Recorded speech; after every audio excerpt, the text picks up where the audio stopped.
Vamos a explorar el concepto de función inversa. Entonces, supongamos que tenemos una función f de x igual y o y igual f de x. Entonces, hallar su función inversa implica hallar, si existe, f a la menos 1, donde f a la menos 1 de y es igual a x. Esto quiere decir que, si nosotros tenemos una función f de x, cuyo resultado da y, es decir, nosotros tenemos una variable independiente que la introducimos dentro de una función, evaluamos esa función y el resultado es y, que pertenece a la imagen de nuestra función. Entonces, luego ese resultado lo agarramos y lo metemos dentro de una nueva función que es esta f a la menos 1, y lo que hacemos es obtener x, obtener la variable independiente que teníamos originalmente. Entonces, no importa qué letras tenga acá adentro, yo, como dijimos hace un rato o hemos dicho varias veces, es decir, lo importante de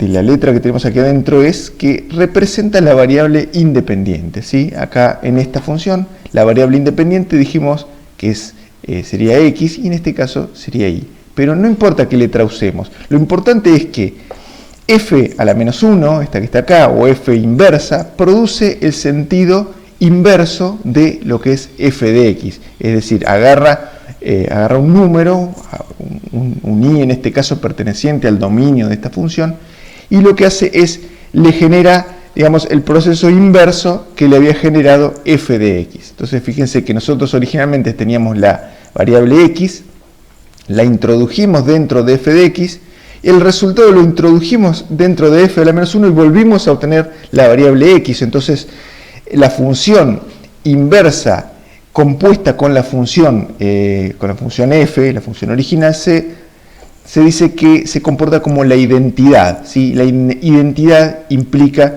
que no se produce ningún cambio. Entonces, por ejemplo, el número 1 es la identidad de la multiplicación, porque uno agarra cualquier número, lo multiplica por 1 y me vuelve a dar ese mismo número. Entonces, si yo hago una composición de la función f y su función inversa, lo que tenemos es una función identidad. ¿Por qué? Porque yo agarro una x, lo meto dentro de esa composición y vuelvo a obtener la misma x. Entonces es una función identidad.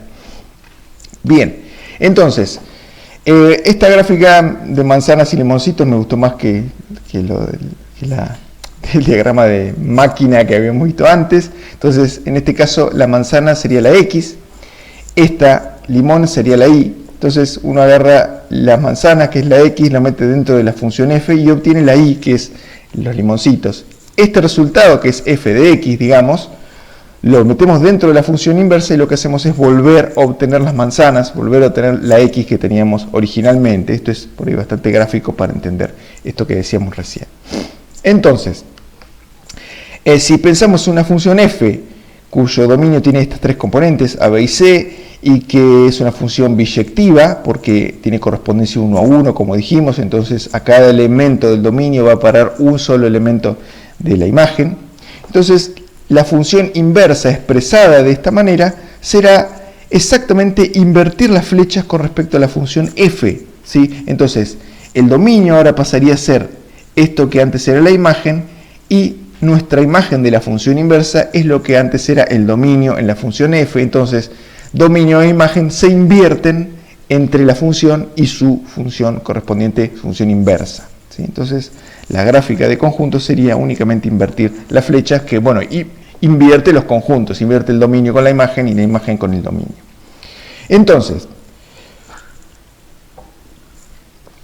sea f una función biyectiva, o sea, eso es una condición que estamos pidiendo, vamos a definir la función inversa. Entonces, una condición para que existe una función inversa es que la función original sea biyectiva. Entonces, eso es importante y hay que comprobarlo. Cada vez que uno quiere calcular una función inversa, uno debe comprobarlo previamente. Entonces, sea f una función biyectiva con dominio en a e imagen en b, entonces su función inversa f de menos 1 tiene dominio en b e imagen en a y se define, bueno, de la forma que dijimos recién. O sea, si tenemos y igual f de x, lo que haremos es utilizar la imagen de la función original y como dominio de la función f menos 1 y eso nos va a dar x. O sea, como dijimos recién, si componemos la función f con su inversa, lo que obtenemos es, bueno, la variable independiente original, que es x. Fíjense que esta notación f a la menos 1 no es poco feliz. Si a alguien se le ocurrió que la inversa debería uno expresarla de esta manera, uno puede llegar a confundir eso con decir, bueno, 1 sobre f de x, ¿sí? Como que es elevar a la menos 1. Recuerden, un número elevado a la menos 1 es su recíproco. Es decir, por ejemplo, 4 elevado a la menos 1 es igual a 1 sobre 4. ¿Sí? Pero en este caso, este menos 1 que aparece acá como exponente no representa un exponente, sino una notación. O sea, solo me está diciendo que esa es la función inversa. ¿Sí? En este caso no se usa como para obtener un recíproco. Esto es, digamos, f a la menos 1 no es igual a 1 sobre f de x de ninguna forma, sino que se utiliza esta notación para definir la función inversa. Uno por ahí quizá hubiera utilizado otra forma, pero esto es lo que está en todos los libros y es como generalmente se encuentra. Entonces, hay una forma, tipo un manualcito, que uno puede seguir. El café está riquísimo. Para poder obtener la función inversa de una función biyectiva. Fíjense que acá directamente, en este manual ya asume directamente de entrada que la función es biunívoca o biyectiva, entonces uno debería comprobarla previamente.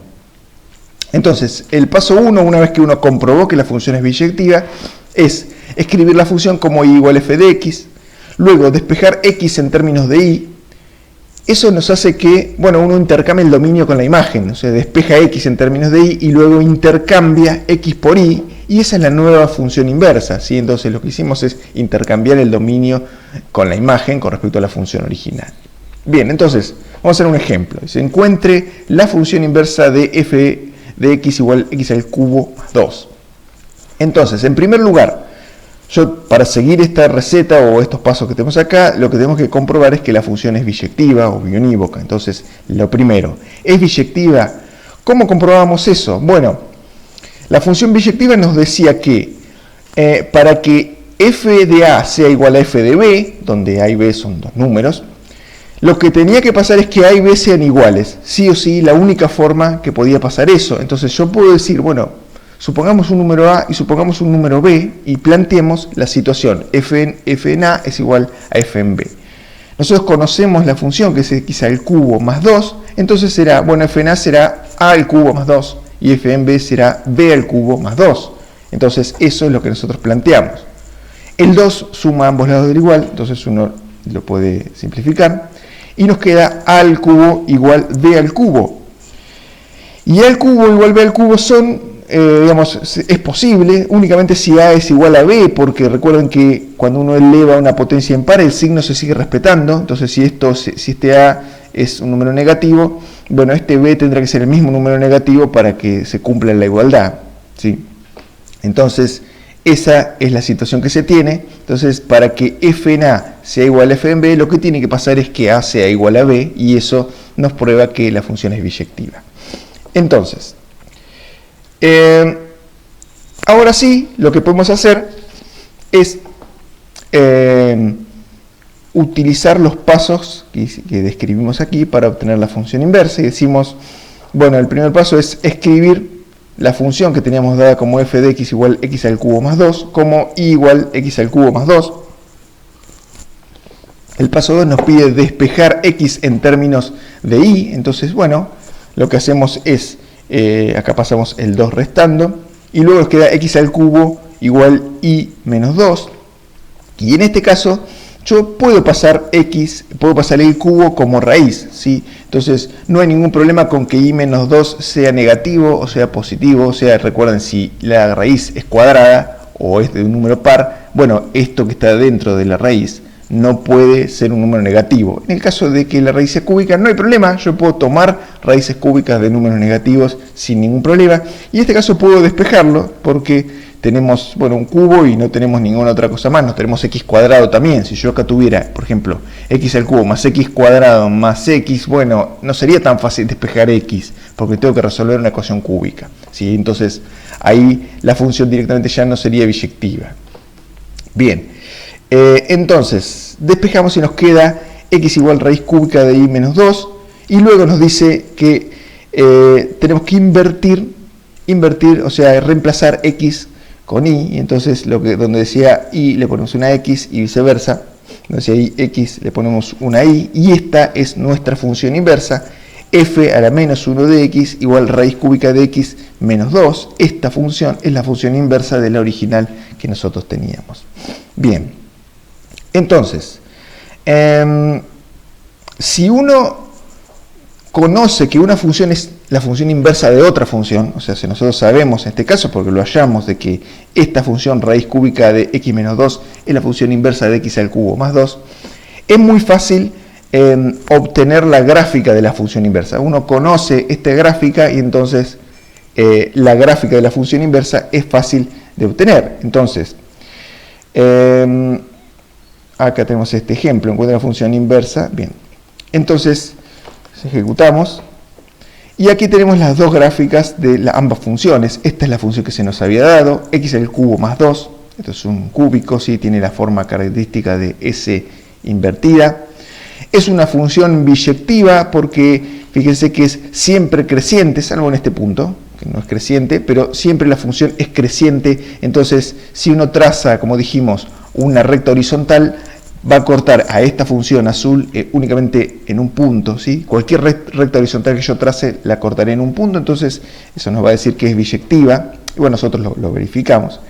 Y la gráfica de su función inversa es simétrica con respecto a la recta 45 grados, es decir, con respecto a la recta y igual x. Entonces, si yo conozco esta función, la gráfica de la función original, es muy fácil obtener la gráfica de la función inversa y es, bueno, agarrar y hacer una simetría espejo con respecto a la recta vertical. ¿Sí? Eso sucede con todas las funciones inversas que hay. ¿Sí? Si uno puede obtener la función inversa, bueno, lo que sabe es que la función inversa guarda una simetría a espejo con respecto a la recta y igual x en relación a la función original que tenía.